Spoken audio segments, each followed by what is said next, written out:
පුතාලා දන්නවද විභාගයට යන්න කලින් ඉලෙක්ට්‍රෝනය පිළිබඳව දැනගෙන සිටිය යුතු වැදගත් කරුණු 20ක් තියෙනවා කියලා. ඔව් වැදගත් කරුණු 20ක් තියෙනවා. අපි චුට්ටක් මතක් කරගමුද මේ වැදගත් කරුණු 20 මොනවද කියලා. අංක 1.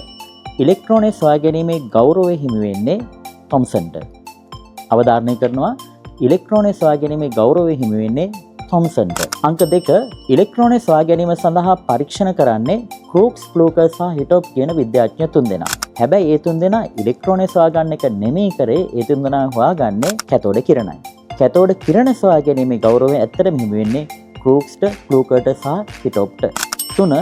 කැතෝඩ කිරණ හොයාගන්න භාවිතා කරපු විශේෂ උපකරණයක් තියෙනවා. ඒ උපකරණය අපි හඳුන්වනවා කැතෝඩ කිරණ නලය කියලා. ඒ වගේම අපි ඒක හඳුන්වනවා විශේෂ කළා ක්‍රූක්ස් නලය කියලා. ක්‍රූක්ස්ට ගරු කිරීමක් වශයෙන්. මේ කැතෝඩ කිරණ නලය එහෙම නැත්නම් ක්‍රූක්ස් නලය පාවිච්චි කරලා තමයි කැතෝඩ කිරණ හොයා ගැනීම සිදු කරන්නේ. එහිදී ඉහළ විභව අන්තරයක් සහ පහළ පීඩනයක් යොදාගෙන තමයි කැතෝඩ කිරණ අනාවරණය කර ගැනීම සිදු කරන්නේ. 4 වෙනි කරුණ පුතේ ඉලෙක්ට්‍රෝනය නම් කරන්නේ ස්ටෝනි විසින්.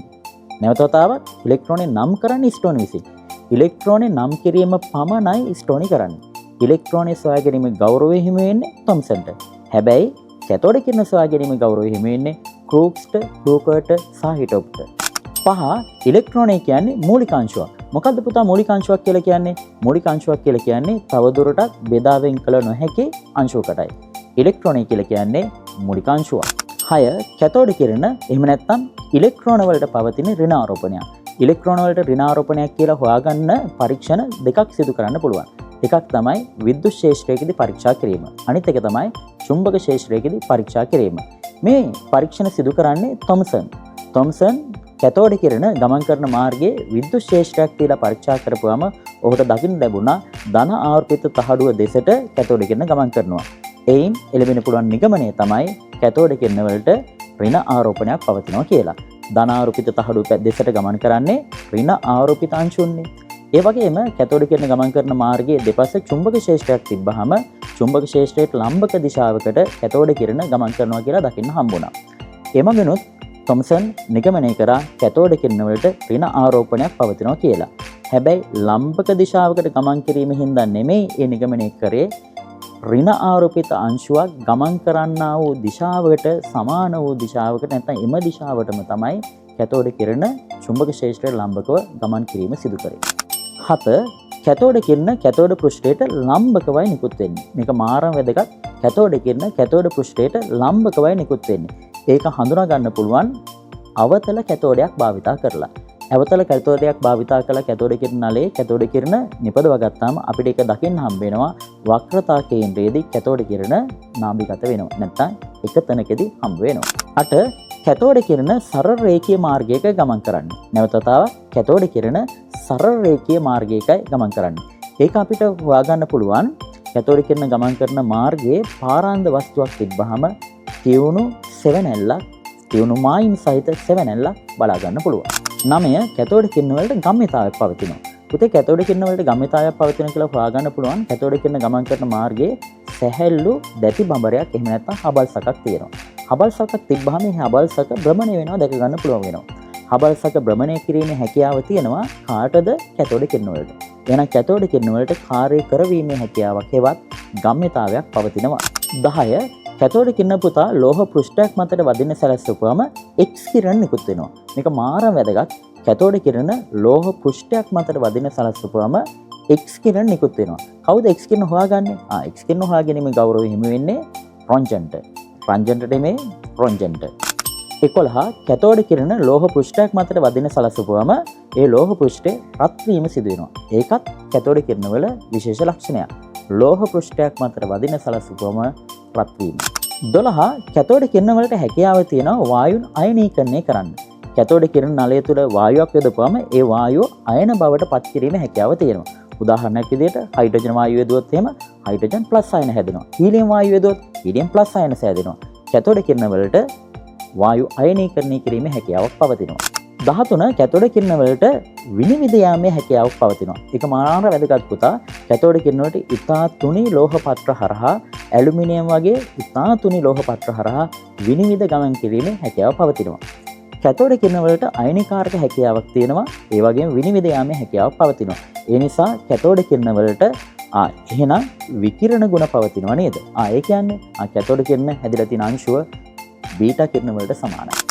14 ඉලෙක්ට්‍රෝන ස්කන්ධය. ඉලෙක්ට්‍රෝන ස්කන්ධය පිළිබඳවත් මාර වැදගත්. අපිට හමු වන පරමාණුවක් තුර උපපරමාණු අංශුන් අතරින් අඩුම ස්කන්ධයක් පවතින ඉලෙක්ට්‍රෝනයටයි. ඒක ඔයා විශේෂ කළ මතක තියාගන්න ඕනේ. උපපරමාණු අංශුන් අතරින්, ඒ කියන්නේ ඉලෙක්ට්‍රෝනය, ප්‍රෝටෝනය, නියුට්‍රෝන අතරින් අඩුම ස්කන්ධයක් පවතින්නේ ඉලෙක්ට්‍රෝනයට කියන එක. අපපාරක් අඩුම ස්කන්ධයක් පවතින්නේ ඉලෙක්ට්‍රෝනයට කියන එක. 15 ඉලෙක්ට්‍රොනික ආරෝපණය. ඉලෙක්ට්‍රොනික ආරෝපණය 1.6.2 වැඩි කිරීම 10 කූලෝම්. එහෙම ආරෝපණයක් තමයි ඉලෙක්ට්‍රෝනේ තියෙන්නේ. ඉලෙක්ට්‍රොනික ආරෝපණය සොයා ගැනීම කරන්නේ මිලිකන්. ඒ සඳහා සුප්‍රසිද්ධ පරීක්ෂණයක් කරනවා. අපි ඒක හඳුන්වනවා මිලිකන්ගේ තෙල් බිඳු පරීක්ෂාව කියලා. මිලිකන් තෙල් බිඳු පරීක්ෂණය සිදු කළා තමයි ඉලෙක්ට්‍රොනික ආරෝපණය සොයා ගැනීම කරන්නේ. සංඛ්‍යාත්මක අගය 1.6.2 වැඩි කිරීම 10 කූලෝම්. එම ආරෝපණය තමයි පුතා අංශුවකට පවතින්න පුළුවන් කුඩාම ආරෝපණය.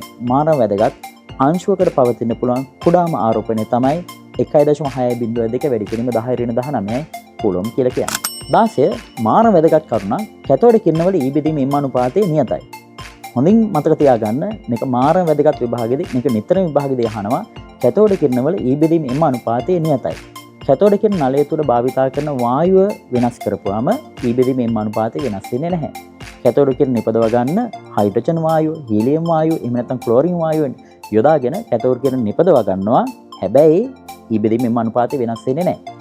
ඒ වගේම විවිධ ලෝහ වලින් සාදලද කැතෝඩ භාවිතා කරමින් කැතෝඩ කිරණ නිපදව ගත්තාම ඒත් E බෙදීම M අනුපාතය වෙනස් වෙන්නේ නැහැ. ඒ කියන්නේ කොපර් කැතෝඩයක්, එහෙම නැත්නම් යකඩ කැතෝඩයක්, එහෙම නැත්නම් සිංක් කැතෝඩයක් භාවිතා කරලා කැතෝඩ කිරණ නිපදව ගන්නවා.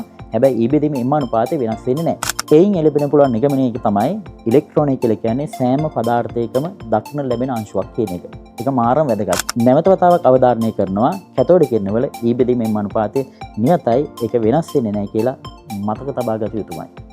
17 පුතා ඉලෙක්ට්‍රෝනයට ද්විත්ව ස්වභාවයක් තියෙනවා. ද්විත්ව ස්වභාවය ඔව් ඉලෙක්ට්‍රෝනයට අංශමය ගුණක් තියෙනවා, තරංගමය ගුණක් තියෙනවා. මේ කතාව මාරම වැදගත්. ඉලෙක්ට්‍රෝනයට ද්විත්ව ස්වභාවයක් තියෙනවා. ඉලෙක්ට්‍රෝනයට අංශමය ගුණක් තියෙනවා, තරංගමය ගුණක් තියෙනවා. ඉලෙක්ට්‍රෝනයට ද්විත්ව ස්වභාවයක් පවතිනවා කියලා මුලින්ම හොයාගන්නේ කවුද? ඒ තමයි ඩී බ්‍රොග්ලි. ඩී බ්‍රොග්ලි තමයි මුලින්ම ඉලෙක්ට්‍රෝනයකට ද්විත්ව ස්වභාවයක් පවතිනවා කියලා මුලින්ම ප්‍රකාශ කිරීම සිදු කරන්නේ. 18 පුතා ඉලෙක්ට්‍රෝනයක් ගමන් කරන වේගය. ඉලෙක්ට්‍රෝනයක් ගමන් කරන වේගය ආලෝකයේ ප්‍රවේගයට වඩා අඩුයි. ඒක මාර වැදගත්. ඉලෙක්ට්‍රෝනයක් ගමන් කරන්නේ ආලෝකයේ ප්‍රවේගයට වඩා අඩු ප්‍රවේගයෙන් තමයි. පුතාලා දන්නවා ආලෝකයේ ප්‍රවේගයෙන් ගමන් කරන්නේ විද්‍යුත් චුම්බක තරංග. විද්‍යුත් චුම්බක තරංග තමයි ආලෝකයේ ප්‍රවේගයෙන් ගමන් කරන්නේ. ඉලෙක්ට්‍රෝනයට අංශුමය ස්වභාවයක් තියෙනවානේ. ඒ නිසා ගමන් කරන ප්‍රවේගය ආලෝකයේ ප්‍රවේගයට වඩා අඩුයි. 19 පුතේ පරමාණුක ඉලෙක්ට්‍රෝන පවතින්නේ ශක්ති මට්ටම් වල. ඒක මාර වැදගත්. පරමාණුවක් තුල ඉලෙක්ට්‍රෝන පවතින්නේ කොහෙද කියන එක. පරමාණුක ඉලෙක්ට්‍රෝන පවතින්නේ ශක්ති මට්ටම් වලයි. 20 පුතේ පරමාණුක ඉලෙක්ට්‍රෝන න්‍යෂ්ටයෙන් ඈතට යන්න ශක්තිය වැඩි වෙනවා. ඒක මාරම වැදගත්. පරමාණුක ඉලෙක්ට්‍රෝන න්‍යෂ්ටයෙන් ඈතට යන්න ශක්තිය වැඩි වෙනවා. පුතා අපි වාට ඉදිරිපත් කරේ ඉලෙක්ට්‍රෝනය හා සම්බන්ධව දැනගෙනම සිටිය යුතු විශේෂ කරුණු 20ක් තමයි. විශේෂයි කිව්වට ඔයා දන්න කරුණු. ඔයාට තියෙන්නේ ওই කරුණු 20 තහවුරු කරගන්න. විභාගයට යන්න කලින් මතකයේ තබා ගන්නම ඕනේ. එතනිනුත් ඔයා විශේෂ කළ ඉවරලා මතක තබා ගත යුතු සහ තේරුම් ගත යුතු කරුණු කිහිපයක් තියෙනවා. උදාහරණයක් විදිහට ගත්තොත් එහෙම කැතෝඩ කිරණවල E බෙදීම M අනුපාතය නියතයි කියන එක. ඒක මාරම වැදගත්. ඒක මාර විශේෂයි. ඒ වගේම ඉලෙක්ට්‍රෝනයක් ගත්තොත් එහෙම ඉලෙක්ට්‍රෝනයකට ද්විත්ව ස්වභාවයක් පවතිනවා කියන එක. අංශුමය ස්වභාවයක්, ඒ වගේම තරංගමය ස්වභාවයක්. අන්න ඒ කරුණත් මාරම වැදගත්. ඒ වගේම කැතෝඩ කිරණ චුම්බක ක්ෂේත්‍රයක් කරා ගමන් කරද්දී චුම්බක ක්ෂේත්‍රයට ලම්බක දිශාවකට තමයි අපගමනය වෙන්නේ. ඔය කරුණක් ගොඩක් දරුවෝ වරද්දා ගන්නවා. එහෙම නැත්නම් පැටලෙනවා. ඒක පටලව ගන්න එපා. ඊට පස්සේ කැතෝඩ කිරණ චුම්බක ක්ෂේත්‍රයක් කරා ගමන් කරද්දී චුම්බක ක්ෂේත්‍රයට ලම්බක දිශාවකට අපගමනය වෙන්නේ. විද්‍යුත් ක්ෂේත්‍රයක් කරා ගමන් කරද්දී ධන තහඩුව දෙසටයි අපගමනය වෙන්නේ. පුතාලා ඉලෙක්ට්‍රෝන පිළිබඳ ওই කරුණු 20 හොඳින් මතක තබා ගන්න.